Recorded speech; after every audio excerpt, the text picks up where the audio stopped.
Terima kasih Anda masih menyaksikan Apa Kabar Indonesia Pagi. Pemirsa dan juga Putri kembali melanjutkan perbincangan kita terkait pagar laut yang masih menjadi misterius. Milik siapa? Saya mau ke Pak Solihin terlebih dahulu. Pak Solihin melanjutkan pertanyaan saya tadi bahwa HGB ini kan harusnya di darat, bukan di laut. Namun ini kan munculnya adalah HGB, SHM berada di wilayah perairan Indonesia yang harusnya tidak boleh. Seperti apa tanggapannya? Baik, pertama sebenarnya kalau mengacu kepada permen yang ada, maka HGB itu hanya boleh untuk tanah timbul misalnya, atau untuk tanah yang direklamasi. Tapi kalau perairan, masih perdebatan dalam konteks ini bahwa tanah itu apa gitu. Karena kalau masalah ini adalah air, nggak bisa secara prinsip umumnya bahwa laut itu tidak bisa dikuasai.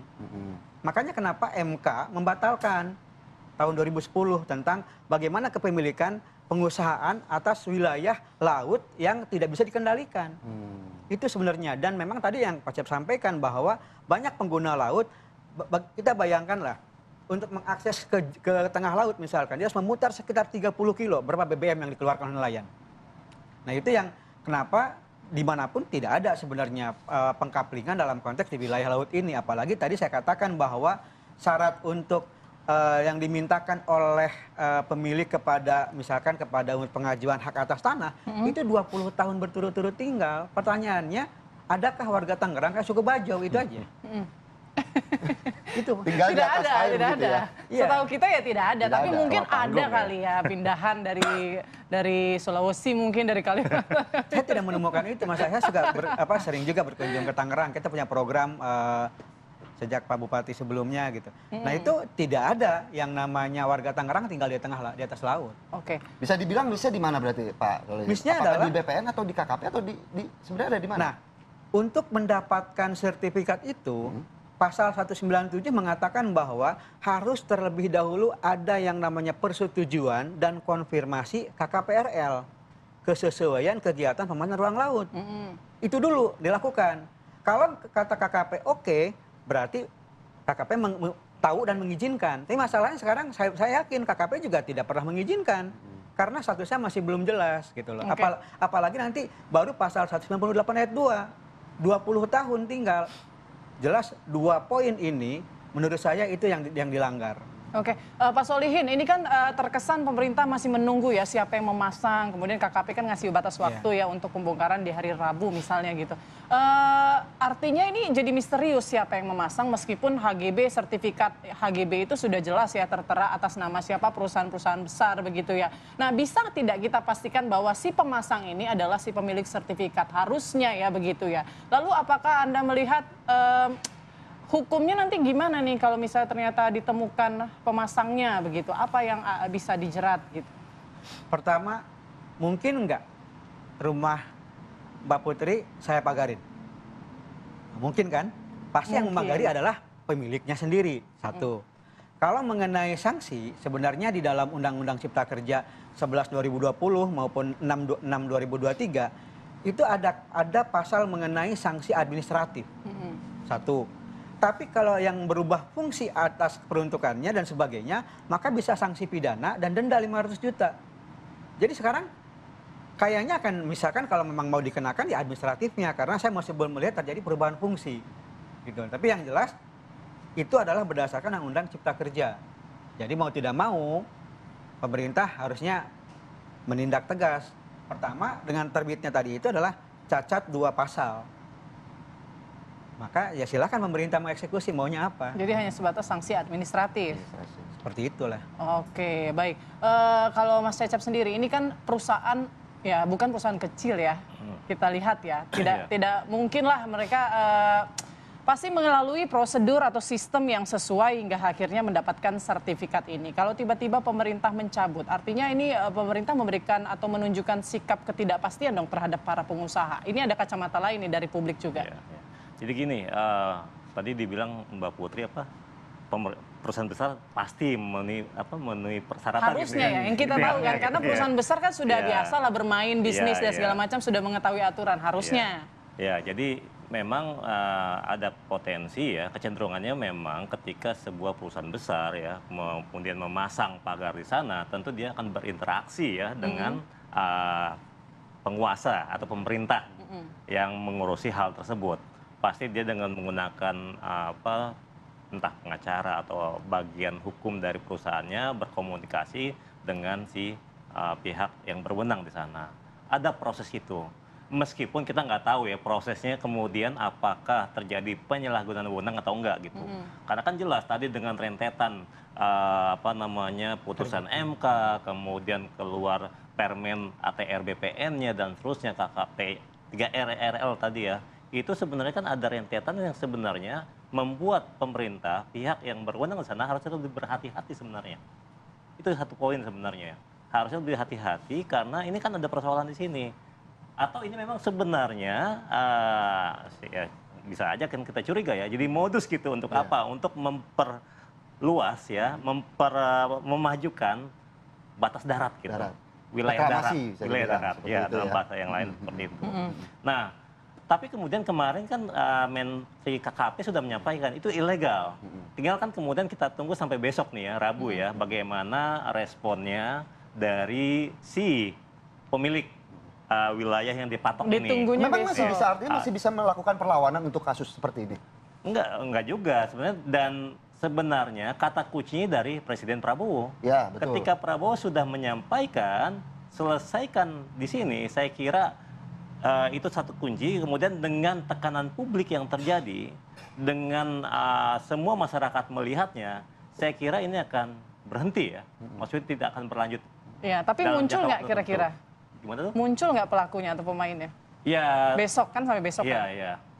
Ya ya bisa dua kemungkinan kalau kayak gitu, kalau sudah atensi presiden? Karena kan kalau ya bisa disampaikan ya. Mungkin nanti tinggal disampaikan kenapa terjadi kelalaian seperti ini. Pasti kan akan publik juga ingin tahu sebenarnya ya. Dan publik sekarang kan kalau bahasanya ingin disampaikan dengan penjelasan yang ngalor ngidul itu nggak masuk juga di pikiran masyarakat sebenarnya ya. Ketika kita mau katakan dibohongi gitu nggak masuk. Tapi sekarang dengan jadi komitmen presiden ini penting sebenarnya. Ya political will dari Presiden Prabowo itu sudah jelas untuk wilayah sini. Apalagi kan Prabowo sebagai ketum Gerindra kemudian sebelumnya HKTI itu berkepentingan dengan basis elektoral ya. Para nelayan ya, petani nelayan jadi ini ada banyak juga kita bisa melihatnya dari aspek yang lain ya. Basis elektoralnya juga bisa kita lihat bagaimana komitmen Prabowo juga terhadap rakyat kecil ya. Betul. Buat masyarakat. Ini tantangan sebenarnya, apalagi ini 100 hari ya, menjelang 100 hari. Ini jadi momentum sebenarnya buat presiden ya, untuk apa? Untuk meng-highlight kasus ini sebenarnya. Dapat kesempatan juga sebenarnya untuk menyampaikan bahwa kami komit untuk membela kepentingan dari masyarakat banyak, yaitu para nelayan dan mereka yang berkepentingan di sepanjang wilayah laut ini. Yang kedua ya tadi menjaga basis elektoral ya dari seorang Prabowo Subianto yang didukung oleh kaum petani nelayan. Yang ketiga saya kira ini masalah kita bersentuhan dengan masalah kedaulatan maritim, kedaulatan laut ya. Nggak bisa dong misalnya ada kepentingan oligarki atau kepentingan pengusaha ya yang ingin kemudian mereklamasi katakan ya. Ya kita nggak tahu ke depannya seperti apa, tapi kan itu kan menambah memajukan wilayah daratan, kecenderungannya ke arah sana. Dan ini bagaimana di sini Prabowo sebagai seorang nasionalis itu kan bisa memainkan narasi bahwa ini kita harus menjaga kedaulatan wilayah kita juga, wilayah laut, wilayah maritim. Karena kan nggak bisa tadi bagaimana nelayan kalau dia mau keluar dia harus memutar 30 km gitu. Yeah. Ini nggak bisa dibenarkan, dan ketika Prabowo sudah menginstruksikan saya kira para pembantunya harus bisa membaca itu, harus bisa menjalankan pesan tersebut dengan sebaik-baiknya. Dan ketika ini sudah ada quote unquote ya dukungan dari presiden pemimpin tertinggi, dukungan dari masyarakat bawah, dukungan dari publik, tekanan dari publik, saya kira ini akan bisa berjalan dengan baik lah besok ya rencananya. Okay. Baik, kalau tadi juga Pak Cecep bahwa Pak Presiden Prabowo Subianto sudah mengatakan bahwa untuk mencabut pagar laut ini. Nah, sementara untuk HGB dan SHM yang pagar lautnya ini dicabut akan seperti apa statusnya nanti, Pak Solihin? Kalau masalah pencabutan pagar memang tidak ada hubungannya dengan statusnya itu. Berarti masih tetap? Masih tetap. Bahkan ada polemik misalkan, urus dong pagar lautnya gitu. Jadi seakan-akan memang ya memang tidak berizin pagarnya. Pagarnya berupa kategori bangunan laut, maka dia harus punya izin kepada Tanpa KKP. pagar tapi tetap diakui HGB itu? Nggak ada hubungannya. Oh. Emang kita punya tanah harus dipagarin kan enggak? Iya. Kalau itu lebih kepada, saya juga nggak tahu kenapa mereka memagari itu gitu loh. Yang jelas-jelas kalau memang, kan akhirnya kan kebuka gitu loh dengan pagar itu. Jadi tanahnya sendiri ya sah-sah saja mereka memiliki itu. Tapi yang jelas ketika dipagarin yang mengganggu aksesibilitas dari nelayan untuk ke laut. Oke, tapi status HGB-nya bisa digugurkan meskipun belum 5 tahun. Saya masih belum tahu ke arah sana. Tetapi kalau 2 cacat itu aja dilakukan, artinya Penerbitannya sebenarnya tidak sah juga dari awal, jadi harusnya bisa. Karena 2 syarat pasal 197 mengenai persetujuan dan konfirmasi dari KKP terkait KKPRL yang kemudian 20 hari menetap itu terjadi nggak dengan keluarnya terbit itu? Itu aja. Kalau itu sudah terpenuhi, tidak apa-apa. Oke, mungkin singkat saja Pak Solihin, ini apa ya harapannya ke depan nih? Karena kita nggak tahu ya, ini karena viral, jadi kita akhirnya tahu bahwa ada sebagian perairan kita yang ternyata bersertifikat hak milik dan hak guna bangunan. Bagaimana dengan perairan lainnya? Ini yang perlu kita antisipasi nih. Pertama, memang ada konflik di dalam KL yang Pak Cecep sampaikan tadi. KKP dengan ATR BPN, seperti apa sebenarnya mengurusi. Kalau masalah tanah timbul, tanah tenggelam, tanah reklamasi, silahkan. Tapi ketika laut, entar dulu. Ada rejim tentang bagaimana laut tidak bisa dikuasai. Ada putusan MK nomor 3 tahun 2010. Nah itu selesaikan dulu seperti apa gitu. Nah di KKP sendiri, karena di ATR BPN itu tidak ada mandat-mandat yang diberikan oleh hukum mana ketika dikeluarkan. Kalau KKP mengeluarkan regulasi itu ada mandatnya hukum dari undang-undang nomor berapa, PP berapa gitu. Ini yang terjadi sekarang, keluarnya ATR BPN 17 2016, 18 2021 itu di dalam ketentuannya itu tidak ada cantolan dari pasal mana yang mereka diamanatkan. Tuh. Jadi bereskan dulu dalam konteks hukum. Ya, mungkin Mahkamah Agung bisa menyelesaikan nih konflik antara Permen dengan undang-undang dan PP.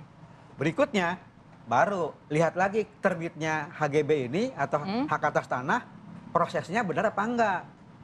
Karena pasalnya sendiri, ingat 97, 98, selesaikan dulu 2 pasal itu. Udah itu aja. Selesaikan dulu gitu Put, kalau kata Putri. Mungkin kan melalui hukum ini, kalau kata Putri, ini bakal muncul kan nih sosoknya begitu ya Put ya? Iya. Wah, tapi kalau dipikir-pikir ke depan keren juga ya. Oh ya saya punya tanah, oh saya punya laut Punya di sini. laut gitu. Oke baik, terima kasih Terima banyak kasih. pencerahannya pada pagi hari ini Pada Pak pagi hari Solihin dan juga Pak Solihin, Pak Cecep. selamat Kita pagi. tunggu ya Terima hingga kasih. besok. Pagi. Kalau kata KKP kan besok ditunggu siapa kira-kira pelaku pemasangan pagar laut ini. Dan pemirsa kita juga masih akan kembali lagi nanti usai jeda berikut pemirsa. Usai jeda kami akan hadirkan informasi kebakaran yang melanda bangunan rumah padat penduduk warga di Jalan Kemayoran Gempol, Kemayoran, Jakarta Pusat yang terjadi pada dini hari tadi. Sesaat lagi pemirsa kami akan kembali.